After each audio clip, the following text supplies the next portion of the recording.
Allahabad high court के न्यायाधीश का एक बयान आपने सुना होगा। कानून तो भैया बहुसंख्यक से चलता है, जिसे बहुसंख्यकवाद और बहुमत में फर्क न पता हो, जो एक धर्म पर प्रकारांतर से आपत्तिजनक टिप्पणी करता हो और वो न्यायाधीश हो। क्या ये लोकतंत्र और संविधान के लिए बहुत खूबसूरत दृश्य है? लेकिन जो कठमुल्ला है, जिसे कह लीजिए आप, बिगाड़ने वाले लोग हैं, जनता को भड़काने वाले लोग हैं, देश आगे न बढ़े, इस प्रकार के लोग हैं। क्यों इलाहाबाद हाई कोर्ट के जस्टिस के ऊपर महाभियोग लगाने की बात मीडिया में आ रही है?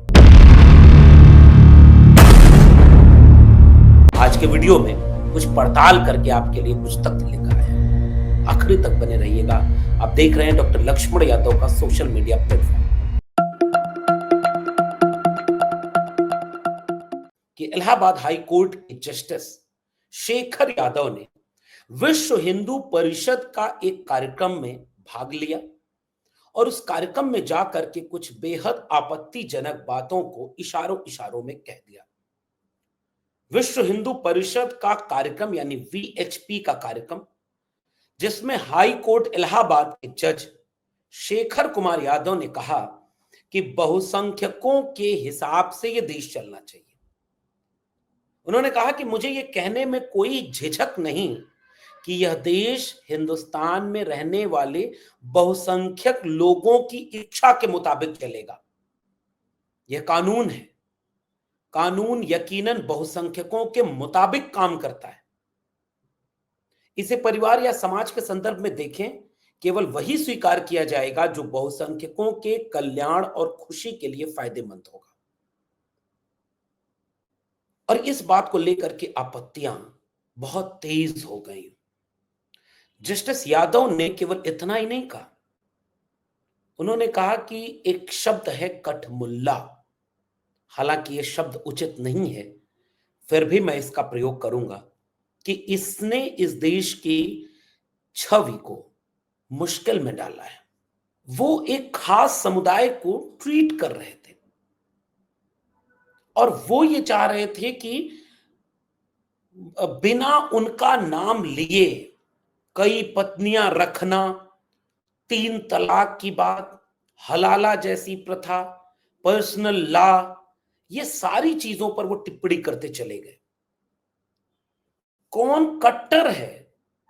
उन्होंने कैसे कहा कि कठमुल्ला शब्द गलत है, लेकिन यह कहने में परहेज नहीं क्योंकि वो देश के लिए बुरा है। और उस तरह से उन्होंने साफ तौर पर एक खास किस्म की वही भाषा बोली जो इस देश में विश्व हिंदू परिषद, आरएसएस, बजरंग दल, ये बहुत दिनों से इस तरह की भाषा सड़क, चौराहे, गली, मोहल्ले में बोलते रहे। लोकतंत्र के लिए सबसे मुश्किल वक्त यह है कि जो कल तक अनपढ़ गंवार या हिंसक, आतताई, नफरती भीड़ बोला करती थी, चौराहे की चट्टी पर खड़े होकर के बोल दिया करती थी, जो धारणा इस देश में हिंदू और मुसलमान को लेकर के है, उस धारणा को उसी भाषा में, उन्हीं शब्दों के साथ अब हाई कोर्ट के जस्टिस, न्यायाधीश, उस ओहदे पर बैठे लोग बोल रहे हैं। ये इस देश के लोकतंत्र के लिए सबसे बड़ा खतरा है। खुलेआम बोल रहे हैं।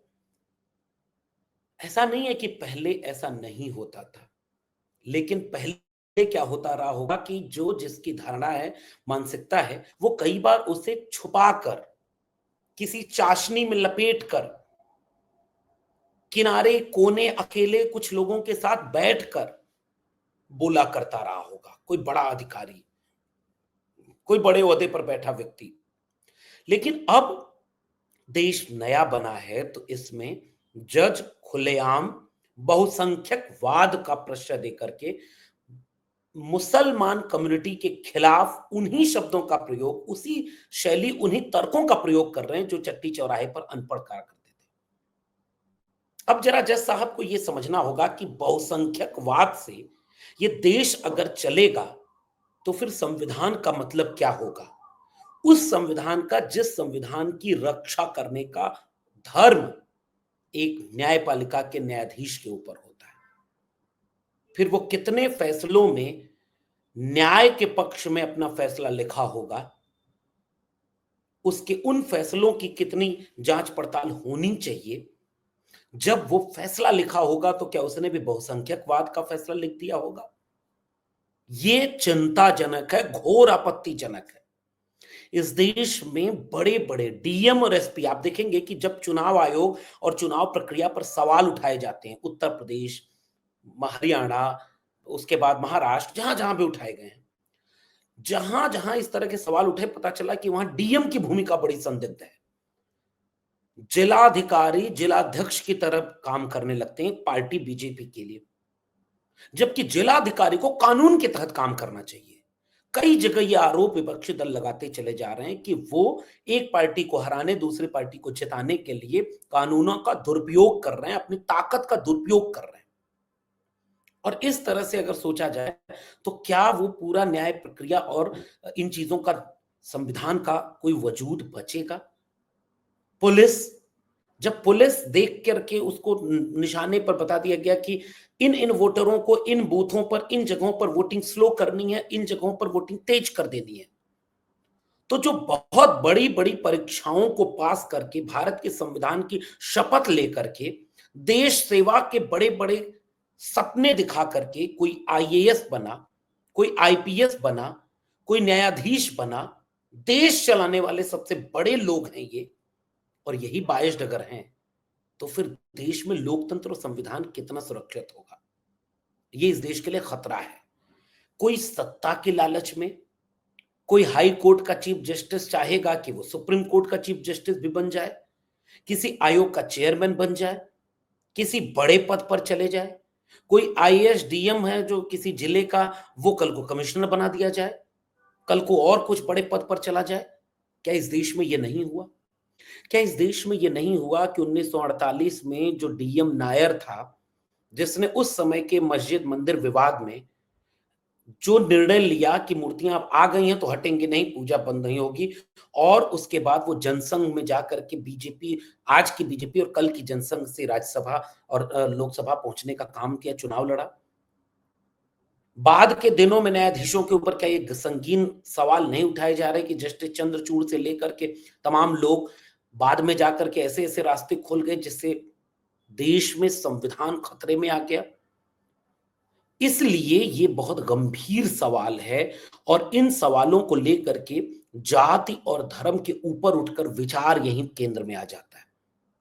अगर विचार है तो शेखर यादव एक संघी मानसिकता के साफ तौर पर देखे जा सकते हैं कि वो एक जज बन गए। फिर न्याय के जज कहां रहे, संविधान के जज कहां रहे? और इसलिए उनके ऊपर महाभियोग लगाए जाने की एक शुरुआत मिल रही है। तमाम वकीलों ने इस चीज को लेकर सुप्रीम कोर्ट तक ये बात कही है कि ऐसे जजों पर अगर कार्यवाही नहीं बनती तो क्या होगा। पिछले 10 साल में कुछ लोग ऐसे बयान देते हैं, फिर इस्तीफा देते हैं, बीजेपी में शामिल होते हैं, फिर लोकसभा, राज्यसभा, विधानसभा, जहां जहां जाना होता है वो वहां पहुंच जाते हैं, और न्यायपालिका को लेकर के एक अविश्वास पैदा हो जा रहा है। और इस तरह के मुद्दे पर भारतीय जनता पार्टी ऐसे पदों का दुरुपयोग कर रही है। एक टीम बना करके कपिल सिब्बल, दिग्विजय सिंह, विवेक तन्खा, जावेद अली, मोहन झा, सीपीएम पार्टी के कई लोगों से चर्चा हुई। उन लोगों ने कहा कि उस जज के खिलाफ महाभियोग प्रस्ताव लाएंगे, और भारतीय जनता पार्टी के लिए यहां एक मुश्किल हो गई है कि वो जज का साथ देगी, क्योंकि वो जज उनका साथ दे रहा है विचारधारा में, या न्यायपालिका की निष्पक्षता और तटस्थता को बचाए रखने में वो महाभियोग का साथ देगी। नीचे कमेंट बॉक्स में जरूर बताइएगा अपनी टिप्पणी, अपनी राय। फिर मिलूंगा किसी और विश्लेषण के साथ, तब तक के लिए बहुत बहुत धन्यवाद।